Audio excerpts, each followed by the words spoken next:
Assalamualaikum warahmatullahi wabarakatuh.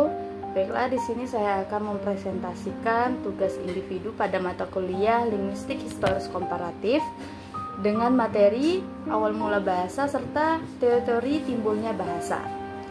Sebelumnya izinkan saya memperkenalkan diri. Saya Isra Rizka Pratami dengan NIM A1J222038, Program Studi Sastra Indonesia di Universitas Jambi. Pembahasan yang akan dibahas pertama yaitu awal mula bahasa dan dilanjuti dengan teori-teori timbulnya bahasa. Asal-usul bahasa atau sejarah bahasa tetap kabur, dan kajian tentang asal-usul bahasa tidak sesemarak bidang-bidang kebahasaan yang lain. Sebab tidak terbukti ilmiah yang cukup untuk menyimpulkan kapan dan di mana sebenarnya pertama kali bahasa digunakan oleh manusia, siapa yang memulai dan bagaimana pula memulainya. Para ahli bahasa justru setuju bahwa tidak ada seorang pun yang mengetahui secara bertahan asal-usul bahasa ini. Ada sedikit informasi dari para peneliti sejarah bahasa yang menyimpulkan bahwa bahasa muncul pertama kali kurang lebih 3000 sebelum Masehi. Itu pun dianggap kesimpulan yang spekulatif dan tanpa bukti yang kuat. Para ahli-ahli purbakala memperkirakan bahwa adanya kehadiran makhluk yang mirip manusia atau yang biasa disebut dengan hominoid. Hominoid ini sudah ada beberapa juta tahun yang lalu. Hominoid sudah menemukan kebudayaan yang masih primitif. Dari situlah mereka beranggapan seharusnya sudah ada bahasa karena bahasa merupakan prasyarat bagi pewaris tradisional dan pertumbuhan kebudayaan. Awal bahasa pada masa hominoid ini disebut dengan prabahasa. Namun, bahasa yang sesungguhnya ada setelah zaman itu. Tapi tidak ada bukti yang menunjang anggapan itu atau yang memungkinkan dalam menyusun suatu evolusi perkembangan manusia. Berdasarkan kesimpulan Dr. Jacob bahwa manusia Pithecanthropus sudah bisa berbahasa, yang mana dilihat dari bentuk badan yang tegak meskipun lekukan leher yang belum sempurna.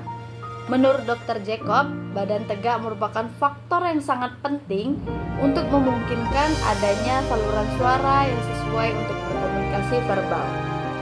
Dengan demikian, untuk memperkuat dugaan-dugaan tersebut, ada beberapa teori yang membahas mengenai hal tersebut. Teori pertama yaitu teori tekanan sosial yang dikemukakan oleh Adam Smith. Teori ini bertolak dari anggapan bahwa manusia timbul karena manusia primitif dihadapkan pada kebutuhan untuk saling memahami. Teori ini tidak mempersoalkan bahwa fisik manusia primitif sebenarnya berkembang secara perlahan-lahan, sehingga kemampuan berbahasa juga akan berkembang secara perlahan-lahan. Selain itu, Adam Smith menggambarkan dalam teorinya itu seolah-olah manusia tiba-tiba sudah mencapai kesempurnaan fisik yang membuat kapasitas mentalnya berkembang.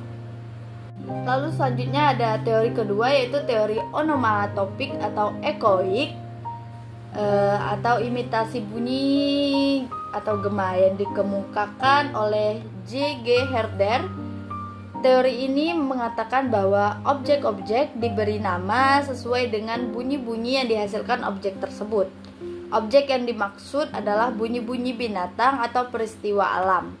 Dengan cara ini terciptalah kata-kata dalam bahasa. Teori ketiga ada teori interaksi, di mana teori ini bertolak dari suatu asumsi bahwa bahasa lahir dari ujaran-ujaran instingtif karena tekanan-tekanan batin, perasaan mendalam, dan juga rasa sakit yang dialami manusia. Keempat ada teori isyarat yang diajukan oleh Wilhelm Wundt, seorang psikologis yang terkenal dalam abad 19. Teori ini tentang asal-usul bahasa didasarkan pada hukum psikologi, yaitu bahwa setiap perasaan manusia mempunyai bentuk ekspresi yang khusus.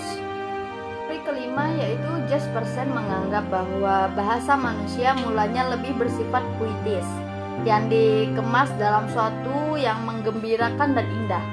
Teori Jespersen ini berusaha untuk menjembatani kesenggangan antara vokalisasi emosional dan ideasional. Yaitu teori keenam ada teori Yoheho. Noire menjelaskan bahwa orang-orang dulu atau nenek moyang kita itu selalu melakukan kegiatan yang berat sehingga mengakibatkan melibatkan usaha pelepasan pernapasan yang keras. Demikian dapat disimpulkan dari beberapa teori di atas bahwa asal-usul bahasa pada hakikatnya berbeda-beda. Banyaknya para ahli yang memiliki teorinya sendiri untuk membuktikan bahwa asal-usul bahasa itu seperti demikian. Itulah sekian presentasi saya mengenai materi awal mula bahasa dan teori timbulnya bahasa. Lebih dan kurangnya saya meminta maaf. Saya akhiri. Wassalamualaikum warahmatullahi wabarakatuh.